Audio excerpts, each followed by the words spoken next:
Ce soir à l'émission, Québec pourrait autoriser le projet de réaménagement de la cellule 6 à l'usine Stablex. Le ministre est un peu mal placé parce que s'il veut aller de l'avant, il doit exproprier la ville. En entrevue, je reçois Monique Ross à propos du regroupement prochain des offices d'habitation. Les logements qui restent vacants, c'est parce qu'on est en train soit de les louer ou soit les rénover. Je m'entretiens également avec Benoît Larocque qui nous parle des inquiétudes du milieu communautaire à l'égard de la nouvelle agence Santé Québec. Quand on va sur Clic Santé, 70% des références sont vers les entreprises privées de santé et que 52% d'entre elles sont payantes. Enfin, Caroline Dionne nous explique la mission et les objectifs de cette nouvelle agence. Santé Québec rédige aussi un règlement pour que les patients puissent se faire rembourser une opération au privé si jamais le délai d'attente est jugé déraisonnable au public. Bienvenue à Accès Local.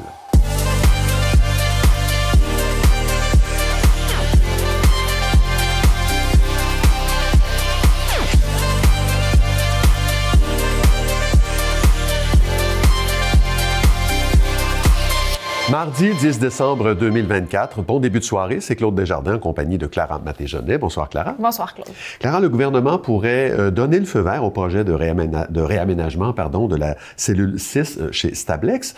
Ça fait quand même déjà un bon moment qu'on a parlé de ce dossier-là. Ça serait peut-être bon de nous rafraîchir la mémoire. Oui Claude, c'est un dossier qui a fait couler beaucoup d'encre dans les derniers mois. Donc, un petit résumé des faits pour commencer. Alors, Stablex est une compagnie américaine basée à Blainville depuis 40 ans maintenant et qui gère les déchets toxiques dangereux. Donc, ça peut être des substances trop acides, comme de l'acide de batterie, ou des substances, au contraire, trop basiques, des matières provenant de la métallurgie ou des minéraux, comme de l'amiante. Donc, toutes des choses qu'on ne pourrait pas mettre dans un lieu d'enfouissement sanitaire. Maintenant, Stablex souhaite ouvrir une 6e cellule et l'aménager sur un terrain plus grand que celui qui était prévu et aussi plus éloigné des zones résidentielles qui serait d'une superficie de 450 000 mètres carrés. Et c'est un projet, Clara, qui a été analysé par le BAP. Exactement. Le Bureau d'audience publique sur l'environnement a mené son enquête et dans son rapport publié en automne 2023 a recommandé de ne pas autoriser le projet de réaménagement de la cellule 6. L'analyse a conclu que le changement de terrain ne réduirait pas les nuisances liées au bruit, aux odeurs, à la circulation et à la qualité de l'air, justification qu'avait invoqué Stablex pour réaménager la nouvelle cellule. Selon la commission d'enquête du BAP, le terrain prévu initialement pour la cellule 6 pourra répondre aux besoins d'enfouissement jusqu'en 2040 et elle qualifie ce projet de prématuré.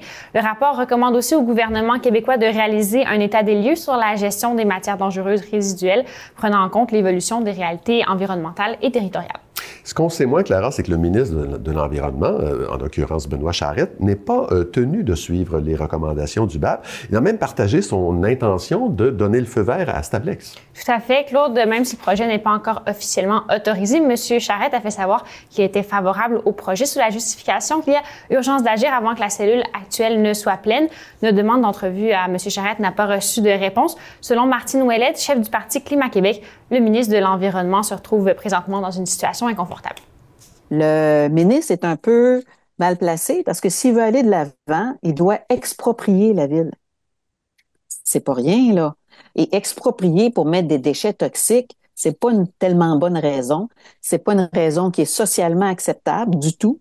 Mais merci Clara, on va continuer plus tard dans l'émission. On va voir comment ça se passe sur ce front-là entre la ville et le gouvernement. À plus tard, Claude. La guignolée de Rosemère a permis de récolter une somme record avoisinant les 37 000 $ et 220 boîtes de denrées non périssables le samedi 30 novembre dernier. Cet événement annuel de collecte de fonds et de denrées alimentaires pour les familles dans le besoin comptait plus de 260 bénévoles. Les denrées alimentaires recueillies permettent à l'organisme Service d'aide alimentaire Saint-Maurice de la paroisse Saint-Luc de préparer des paniers de Noël, alors que les dons en argent sont remis à l'organisme Entraide Rosemère qui prévoit l'achat de bons alimentaires qui sont distribués aux familles dans le besoin. Les syndiqués de Sonaca à Mirabel ont manifesté devant leur usine de fabrication d'ailes d'avion le 4 décembre dernier afin de dénoncer la lenteur de la négociation de leur prochaine convention collective, et ce, après une vingtaine de rencontres avec la partie patronale.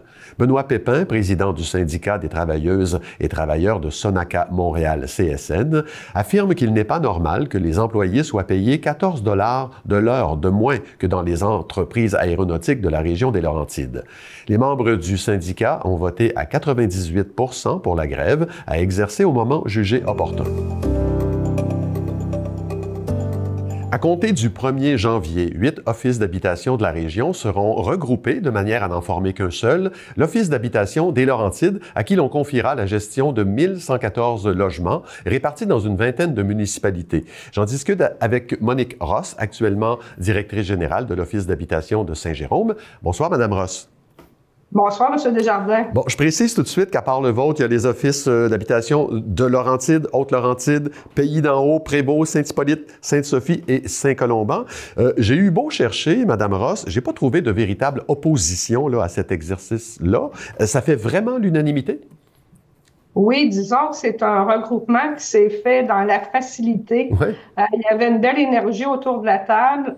Les gens, oui, sont d'accord parce que justement, ça va être positif pour la région des Laurentides. D'accord. C'est le gouvernement du Québec, si je ne me trompe pas, via le ministère de l'Habitation, qui a initié le mouvement.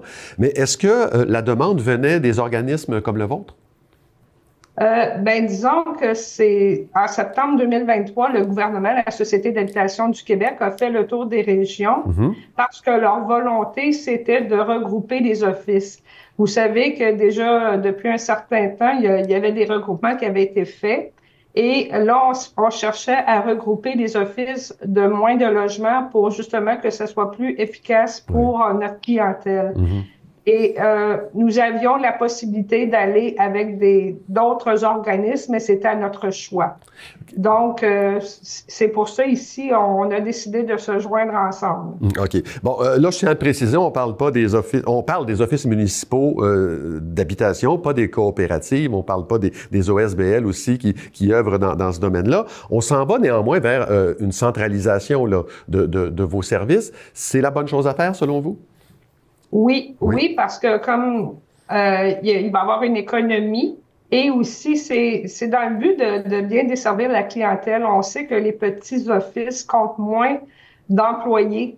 Alors, ils ont de la difficulté à y arriver avec tout ce qu'on a à faire. Oui. Donc, en regroupant comme ça, on va être plus employés, on va engager de nouveaux employés et pour toujours donner le meilleur service à notre clientèle, peu importe dans la région, là, qu'il soit à Mont-Laurier ou à Saint-Jérôme, ils vont avoir le même service. Oui. Et c'est vrai, selon vous, de penser que plus on aura de volume en tant qu'organisation, plus il sera facile de se faire entendre auprès du gouvernement?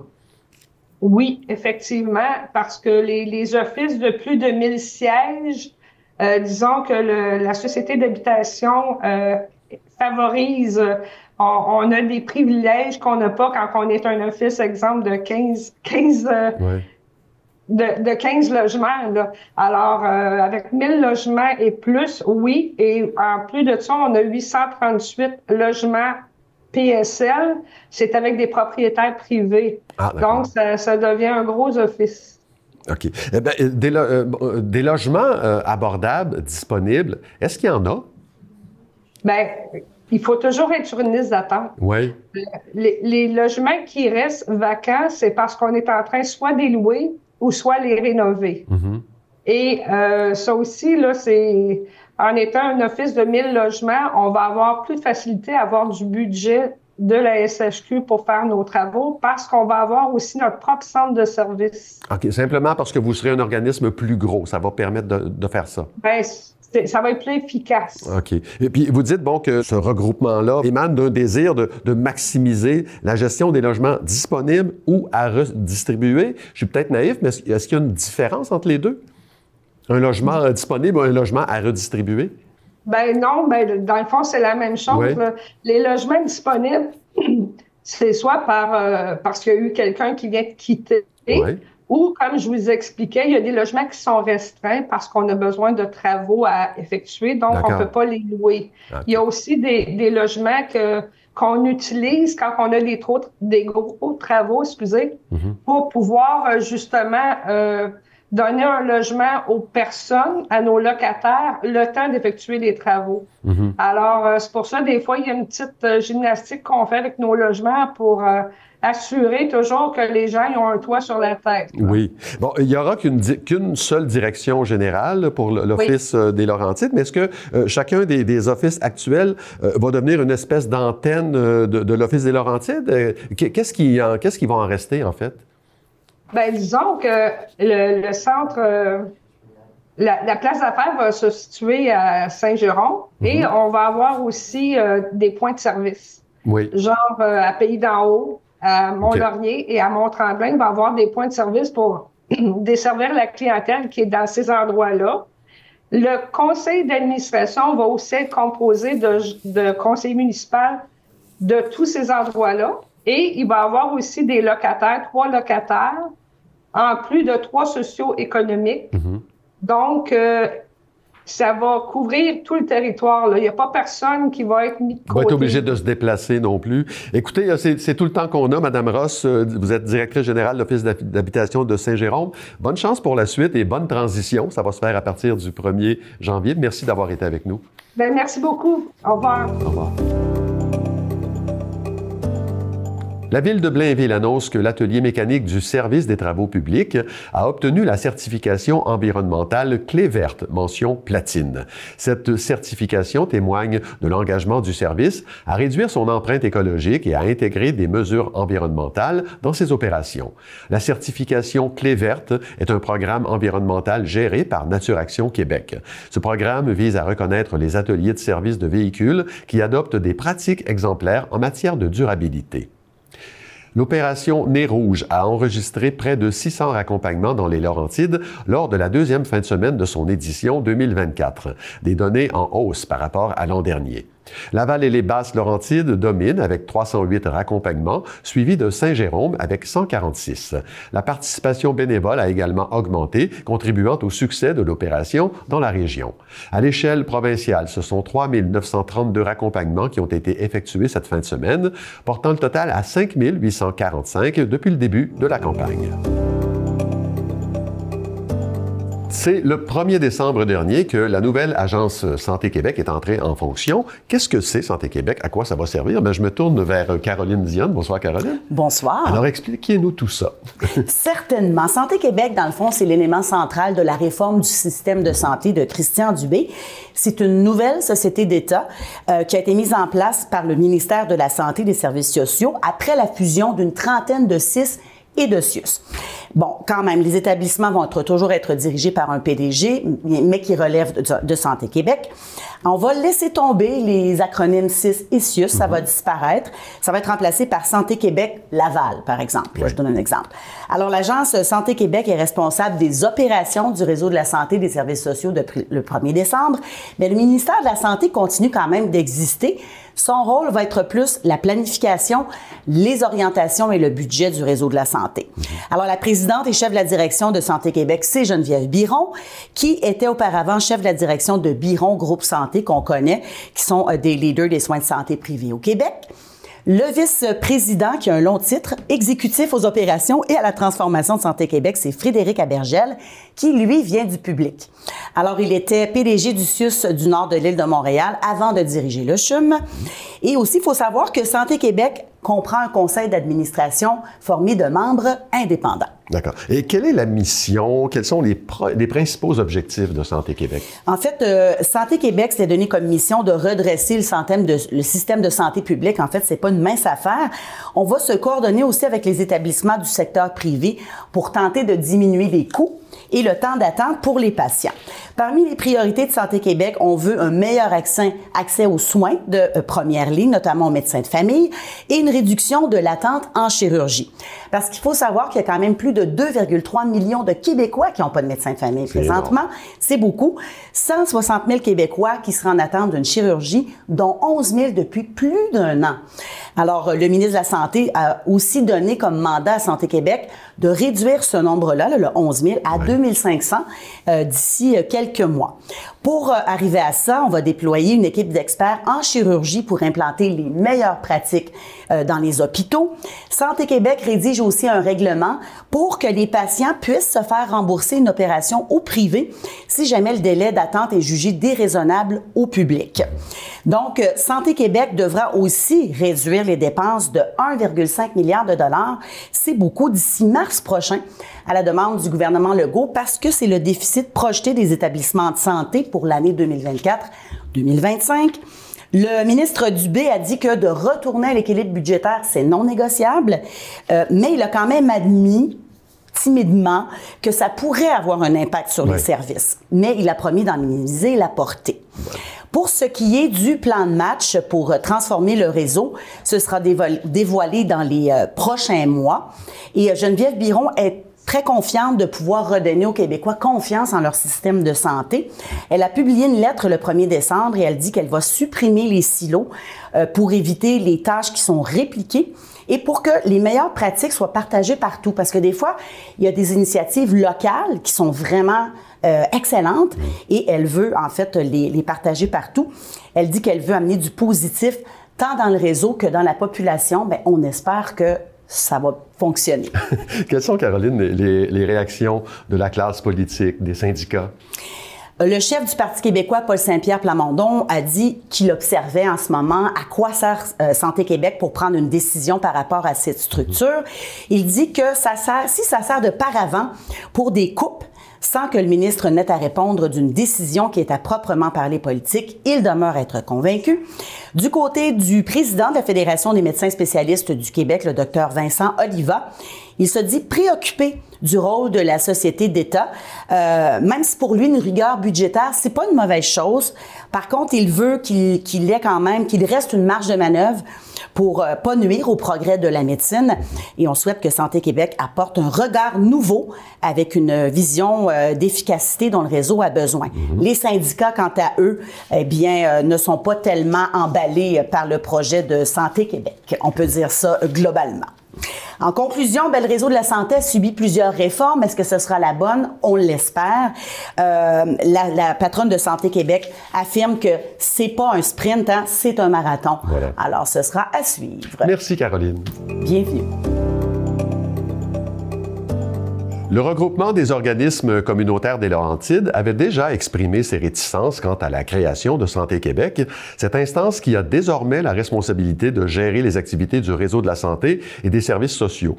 L'organisme n'est pas plus rassuré qu'il ne l'était l'année dernière à pareille date, ce dont je discute avec Benoît Larocque, coordonnateur du regroupement. Bonsoir, Monsieur Larocque. Bonsoir.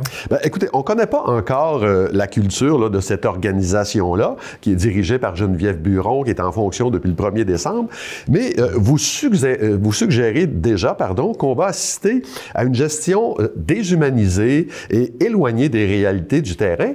Qu'est-ce qui vous permet de dire ça en ce moment? Écoutez, déjà, de voir la centralisation de l'organisation comme employeur, hein, on va avoir le plus gros employeur au Canada. Alors, il y a 350 000 personnes qui vont être sous l'égide de Santé Québec. Il y a un double discours là, de la part du ministre là, quand on parle d'être proche des gens, de décentralisation et en même temps qu'on a ça comme exemple. Ça, c'est un exemple patent. Le fait que les décisions se prennent désormais par un conseil d'administration plutôt que dans chacune des régions par les différents CIS. Hein, il y a une diminution du nombre de conseils d'administration puis des instances démocratiques pour prendre des décisions. Ouais. Alors, il y a vraiment une centralisation qu'on voit là, malgré ce que le ministre nous en dit. Non? Vous craignez que la porte soit grande ouverte vers le secteur privé, c'est ce qu'on entend le plus souvent, qu'on assiste à une marchandisation de la santé, des services sociaux. Cet aspect-là, on en a déjà parlé avec quelqu'un qui était du milieu syndical, rattaché plus à la santé. J'aimerais que vous me donniez un exemple de marchandisation des services sociaux et des effets négatifs là, qui pourraient en découler. Ouais. Bien, écoutez, on en a un très bel exemple ce matin dans la presse. Je ne sais pas si vous avez pu voir la presse. Hein, il y a un dossier sur Clic Santé, la plateforme en ligne qui a coûté 77 millions là, à l'État québécois. La presse nous informe que quand on va sur Clic Santé, 70% des références sont vers les entreprises privées de santé et que 52% d'entre elles sont payantes. Oui. Alors là, quand c'est plus que la moitié des références de cette plateforme-là qui nous envoie vers des services payants, la privatisation, elle existe, elle est là et elle est en marche. Là. Oui, j'ai lu cet article-là. Ça parlait de services de santé, mais moi, je veux savoir quel genre de service social pourrait être marchandisé selon vous? Les services sociaux qui seraient marchandisés, ça, c'est moins clair. Ouais. Ce qui est clair, c'est que le Santé Québec demande aux établissements de santé de sauver 1,5 milliard dans la prochaine année. On sait qu'il y a déjà un déficit de 170 millions au 6 des Laurentides. Alors, ce qu'on craint dans le milieu communautaire, c'est pas tant qu'il y ait une marchandisation des services sociaux, mais que les organismes communautaires paient pour la marchandisation des services de santé. Ah oui. Et que le réseau cherche à reprendre un équilibre budgétaire, par exemple le déficit du 6 des Laurentides, sur le dos des organismes, non pas en freinant leur financement, mais en envoyant davantage de commandes, en signant davantage de contrats qui relève de la responsabilité populationnelle du 6 des Laurentides. Dans une entrevue que vous avez accordée à CPFM la semaine dernière, vous donniez l'équivalent d'une agence comme Santé Québec en Alberta qui n'avait pas fonctionné. Qu'est-ce qui n'a pas marché là-bas? Ce qui n'a pas fonctionné dans cette expérience-là albertaine, qui a été entreprise en 2008, le gouvernement albertain avait décidé de faire sensiblement la même chose. Ce que l'Institut de recherche et d'information socio-économique, l'IRIS, nous dit, c'est que l'expérience albertaine a été un échec parce qu'il y a eu une baisse de qualité des soins, il y a eu une perte de contrôle sur les coûts, sur les tarifs, et il y a eu, ironiquement, plus d'ingérence politique. Alors, les politiques, les élus se mêlaient davantage qu'avant. Alors, l'Alberta recule ces années-ci et nous, on avance dans cette direction-là en s'inspirant de cet échec, ce qui est tout à fait paradoxal. Écoutez, on va être obligé de s'arrêter là, malheureusement. On aurait pu se parler pendant encore 10, 15 minutes, 1 heure. On espère que le gouvernement va finir par trouver les mots ou poser les gestes qui vont vous rassurer. Écoutez, Benoît Larocque, merci beaucoup d'avoir été avec nous. Ça me fait plaisir. On se retrouvera certainement. Il y en a pour plus longtemps que pour 5 minutes. J'en doute pas.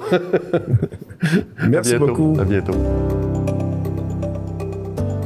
On est de retour avec Clara Matéjonet. On va poursuivre sur le dossier Stablex. Comment ça se passe entre la Ville et le gouvernement sur ce front-là? Alors, le réaménagement de la cellule 6 de Stablex était prévu sur un terrain appartenant à la Ville de Blainville, avec qui l'entreprise avait conclu une entente de principe, mais dans la foulée des démarches mises en place par le BAP, la Ville de Blainville a résilié cette entente. Lisa Poulain, mairesse de Blainville, s'inquiète des impacts négatifs sur l'environnement que pourrait engendrer ce nouveau projet. On peut l'écouter.